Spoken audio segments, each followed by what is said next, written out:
Hola a todos. En el podcast de hoy vamos a comentar un artículo muy interesante publicado por la Sociedad de Arqueología Bíblica que trata sobre la primera comunión, también conocida como la última cena, la cena del Señor, la Eucaristía, diferentes nombres que se refieren a un mismo acontecimiento. Y vamos a hablar un poquito acerca de los orígenes de esta cena del Señor o la última cena, tal y comenzando en este caso por los registros que tenemos históricos que parten desde los textos de los evangelios. Y hay diferentes cuestiones o preguntas que se plantean por los historiadores. La primera de ellas es cuándo se celebró por primera vez esta primera comunión o la cena del Señor. Y nos remitimos en este caso al Evangelio de Mateo capítulo 26, donde allí se describe primeramente, voy a parafrasear el documento, el texto donde dice que Jesús tomó un pedazo de pan, dio una bendición, lo partió y lo dio a sus discípulos diciendo: coman, esto significa mi cuerpo. Luego tomó una copa, dio gracias también y la dio a ellos diciendo: beban de ella todos ustedes, porque esta significa mi sangre del pacto que será derramada a favor o por perdón de pecados. Este incidente lo encontramos narrados en diferentes partes de los evangelios. Lo encontramos también en el libro de Marcos capítulo 14, lo encontramos en Lucas 22 y en algunas otras partes encontramos referencias a este incidente. Lo que acabo de describirles, ya les menciono, se conoce como la última cena. Fue una cena que Jesús tuvo con sus discípulos antes de ser crucificado por los romanos, y que los investigadores están divididos, ¿no? Porque normalmente se piensa de que esa cena que tuvo Jesús con sus discípulos fue simplemente una cena de la Pascua, Pesaj, que es la celebración, una celebración judía, y siendo Jesús judío y sus discípulos judíos, pues simplemente estaban celebrando la fiesta judía de la Pascua. Por tanto, la cena que tuvo Jesús con sus discípulos, según los investigadores, simplemente fue una cena de Pascua. Pero tenemos un problema, porque claramente los evangelios están diciéndonos que Jesús fue muerto antes de que comenzara la Pascua. De hecho, se nos dice de que tenían prisa en bajar el cuerpo porque estaba a punto de comenzar la Pascua y por tanto debían tener todo listo. Por tanto, si Jesús muere y la Pascua todavía no había comenzado, sino que fue en la víspera de la Pascua, la cena que tuvo con sus discípulos no pudo haber sido una cena pascual. Y esto ya son problemas que se presentan tanto a la hora de examinar los textos. Así que esto lo estoy mencionando como una curiosidad, porque si los investigadores no se han puesto de acuerdo, yo tampoco pues doy una opinión definitiva, solamente le menciono ambas versiones y lo que parece indicar la lógica en este caso.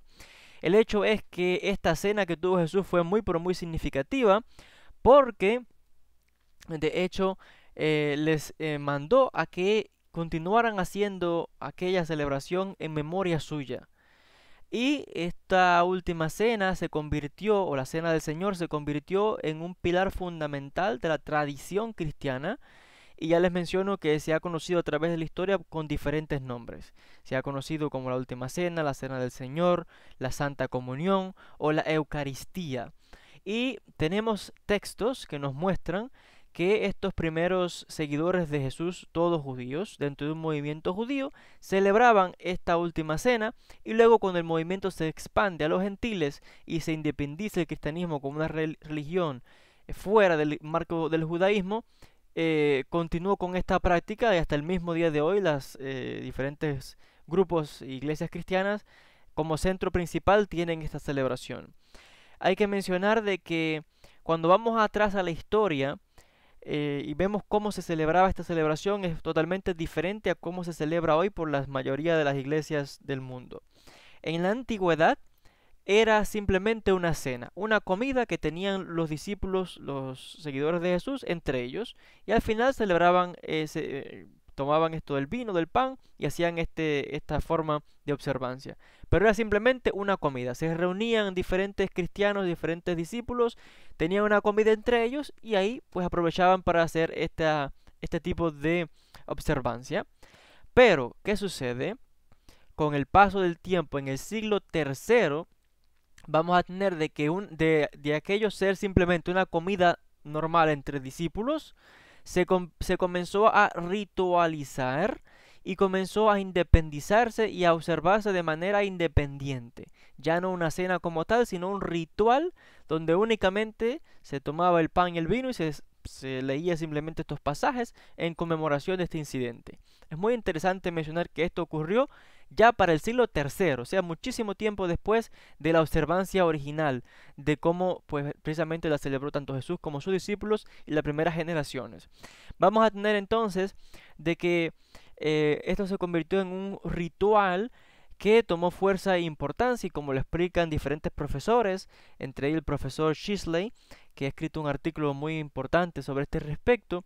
Él nos dice de que para el siglo I y el siglo II de nuestra era, estas primeras comunidades simplemente se reunían en las casas individuales de diferentes miembros de la congregación, y allí simplemente celebraban esta comida, una comida general para todos, donde también compartían del pan y del vino.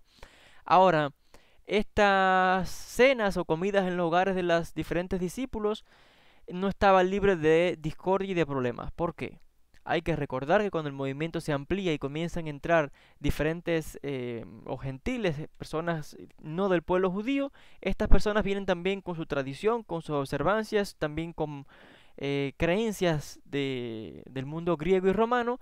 Y aquí tenemos un choque, porque tenemos discípulos que se mantenían siendo judíos, y por tanto cuando celebraban esta cena querían que se observase de acuerdo a la instrucción de las leyes judías en cuanto a los alimentos, sobre lo que comer, etcétera. Pero tenemos el caso de los nuevos miembros del movimiento que vienen, en este caso, con otro tipo de alimentación o dieta y comiendo otros alimentos, etcétera, y en las comidas mezclaban todo este tipo de cosas y al final hacían la celebración de esta conmemoración o la Eucaristía. Y esto causaba problemas entre los discípulos de Jesús judíos y los que habían acabado de entrar, que no observaban las leyes de kosher o las leyes de acuerdo a la Torá, en cuanto a la alimentación específica de acuerdo al pueblo judío. Por tanto, aquí se crearon diferentes disensiones y problemas. ¿Por qué? Porque tenemos en el caso de, como explica el profesor, y también se menciona en el libro de Gálatas 2, Romanos 14 y 1 Corintios 11, claramente el problema con estos otros grupos de cristianos es que las cenas que celebraban las querían hacer al modelo de los banquetes que celebraban los romanos y los griegos, donde por ejemplo el beber mucho vino era algo común en aquellos banquetes. Y esto causó problemas entonces con los discípulos que seguían siendo judíos y que observaban la Torá judía.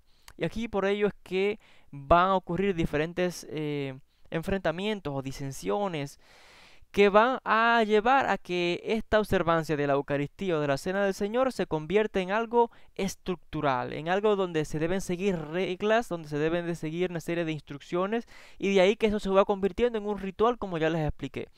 Y el hecho es que tenemos diferentes cartas, por ejemplo, de diferentes comunidades, y tenemos aquí cartas de, por ejemplo, de Tertuliano hacia el año 155 al 240 de nuestra era, donde él nos habla de la comunidad que estaba en Cartago, lo que hoy día sería Tunisia, y allí dice Tertuliano que ellos se reunían para celebrar la Eucaristía, la Cena del Señor, por las mañanas. Tenemos este documento, ya menciono, del año 155 de nuestra era.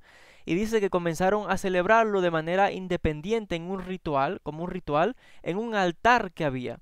Tenemos también otra información por parte de Cipriano, ya para el siglo III, un obispo, que nos habla a través de los cristianos de Cartago, Tunisia, otra vez lo que hoy día sería Tunisia, donde dice que se reunían regularmente, o sea que no era una vez al año como por ejemplo lo hacen las diferentes comunidades cristianas hoy día, sino que regularmente tenían una cena y se reunían otra vez por las mañanas. Había un altar específicamente donde se celebraban la Eucaristía en un edificio que era destinado para sacrificios religiosos y otras actividades. O sea, no era un edificio que era como tal de los cristianos, sino que era un edificio público donde los mismos se reunían allí cristianos que el edificio lo podían utilizar, paganos o cualquier otro tipo de persona con otro tipo de observancias y religiosas para sus propias prácticas de acuerdo a su religión. Y los cristianos también usaban el edificio para celebrar la Eucaristía. ¿Qué va a propiciar esto? Que cuando la comunidad cristiana sigue creciendo, va a haber una necesidad de que ya no se reúnan en casa porque no hay suficiente espacio para que se reúna toda una congregación, o sea que estén juntos en vez de estar divididos en diferentes casas, y vamos a tener de que va a surgir la necesidad de tener una estructura, un edificio religioso mayor que una casa para poder celebrar la Eucaristía de manera en este caso congregada, y esto va a surgir o dar la necesidad de tener una iglesia como tal y de un edificio único que pertenezca a la comunidad cristiana sin tener que compartir edificios con, por ejemplo, otras personas.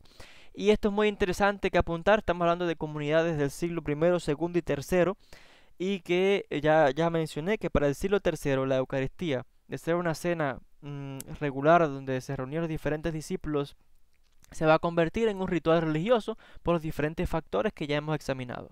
Entonces hasta aquí con este podcast sobre cuándo se celebraba la Cena del Señor o Última Cena, los momentos del día, los lugares, las diferentes comunidades y los diferentes nombres por los cuales se le conoce: Última Cena, Cena del Señor, Santa Comunión, Eucaristía, etcétera, etcétera.